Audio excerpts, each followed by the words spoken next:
कौशलाचार्य रामगोपाल दीक्षित जी, आरोग्य पीठ के महामंत्री हमारे राजीव तिवारी जी, बहन कुसुम दीक्षित जी, धर्मपाल जी सहित कई जो यहाँ के न्यूरोथेरेपिस्ट भी हैं और यहाँ के कार्यकर्ता भी हैं, आप सबको नमन करते हुए इस गुरु पूर्णिमा पर इतना तो हम सबको पता है कि गुरु का मतलब होता है अंधकार से प्रकाश की ओर ले जाना। सभी ने बहुत सारी चीजें बचपन से पढ़ी होती हैं।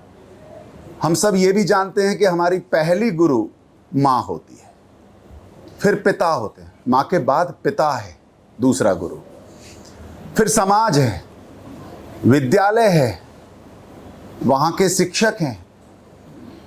धीरे धीरे करके हम बहुत कुछ सीखते हैं, इस समाज से भी, लोगों से भी, प्रकृति से भी।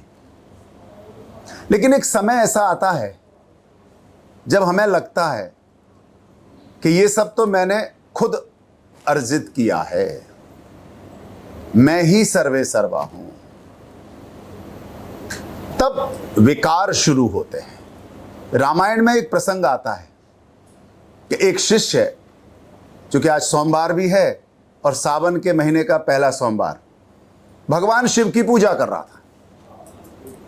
और जब वो पूजा कर रहा था उसी समय गुरु आ जाते हैं। अच्छा, ध्यान नहीं हो तो अलग बात है, लेकिन जब दिख गए कि गुरु आ गए हैं, उसके बाद भी उसको क्या लगा, मैं भी शिव की पूजा कर रहा हूं और ये भी शिव की पूजा करते हैं, तो कौन सी बड़ी बात है, मुझे इन्हें प्रणाम या सम्मान क्यों देना, मैं तो शिव की पूजा कर रहा हूं। तो हम तो गुरु भाई हो गए ना। यानी वो गुरु का भाव खत्म। जिन्होंने उसको सिखाया, पढ़ाया, आगे बढ़ाया, जीवन में कैसे जीवन यापन करना है वो सिखाया, गुरु दीक्षा दी। लेकिन जब शिष्य के अंदर ये भाव आ जाता है, अब तो मैं, तो फिर ये क्या है, जैसा ये करते हैं ऐसे ही मैं करता हूं, तो अब तो बराबर हो गए ना, हम इक्वल हो गए। अब क्या जरूरत है कि मैं खड़े होकर के इन्हें प्रणाम करूं पहले। ये भाव जब शिष्य के मन में आया, गुरु ने कुछ नहीं कहा। गुरु तो बड़ा सहृद भाव लिए रहते हैं, उन्हें पता है कि शिष्य के मन में आज ये आ रहा है, कल थोड़ा सा जब संभलेगा, ठोकर खाएगा, तो फिर मेरे ही पास आना है। इसलिए गुरु का हृदय बड़ा विशाल होता है और शांत रहे।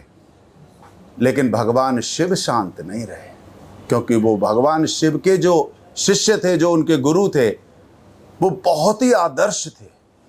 उन्होंने अपना जीवन खपा दिया उस विद्या को प्राप्त करने में, उस समाजोपयोगी कार्य में अपना जीवन लगा दिया, सर्वस्व समर्पण कर दिया। ऐसे तपस्वी पुरुष का अपमान भगवान सहन नहीं कर पाए और उन्होंने वहीं से उसको शाप दे दिया शिष्य को। कोई बड़ी बात नहीं है, हम पौराणिक कथाओं में पढ़ते हैं शाप मिलना, ये सब। बड़ी बात यह है आज के दिन समझने की कि शाप तो दिया बच्चे पर, यानी शिष्य पर शायद फर्क नहीं पड़ा हो, लेकिन गुरु पर फर्क पड़ा। तुरंत ही, होंगे मेरे गुरु आप होंगे मेरे भगवान, मैं आपकी पूजा करता हूं, लेकिन आपको अधिकार किसने दिया कि मेरे शिष्य को आप श्राप दें? आपके लिए कुछ किया था क्या?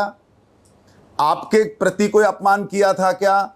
मेरा अपमान किया था, तो ये अधिकार मुझे है इसको सजा देने का। आप कौन होते हैं इसको श्राप देने वाले? ऐसा रामायण में एक बड़ा प्रसंग आता है, कभी ध्यान से पढ़ना उसको। यहां से गुरु शिष्य परंपरा समझ में आती है।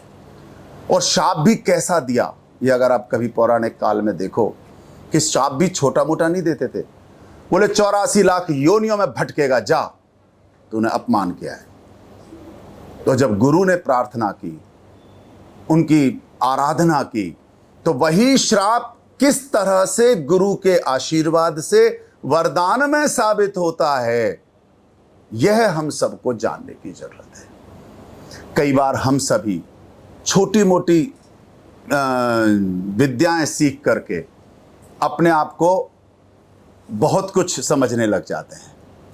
तो मेरा तो आज के दिन इस गुरु पर्व पर आप सभी से एक ही विनम्र निवेदन है, जिस किसी से भी आपने कुछ भी सीखा हो, जिस किसी के द्वारा आपके जीवन में कुछ बदलाव आया हो, जिस किसी के भी आचार विचार व्यवहार या आचरण को देख करके आपको लगा हो कि हाँ ये मेरे लिए उपयोगी है, उसका एहसान जिंदगी भर नहीं भूलना। और केवल दिखाने के लिए, अभी राजीव जी ने बहुत बड़ी बात कही थी कि मन में श्रद्धा भाव लेकर के करना। कई बार इसलिए करते हैं कि यार फोटो खिंच रही है, कई बार इसलिए कर रहे हैं कि लोग देख रहे हैं, कई बार इसलिए करते हैं कि अच्छा कहा है तो कर देते हैं। लेकिन सच बात यह है कि ये सारे प्रकरण मन से हों, अपने भाव से हों, तो निश्चित मानना कठोर से कठोर परिश्रम भी, कठिन से कठिन जो आपके पास समस्या भी आई होगी, वो सब दूर होगी, ऐसा मुझे पूरा विश्वास है। आज के पर्व पर आप सबको बहुत बहुत बधाई, बहुत बहुत शुभकामनाएं।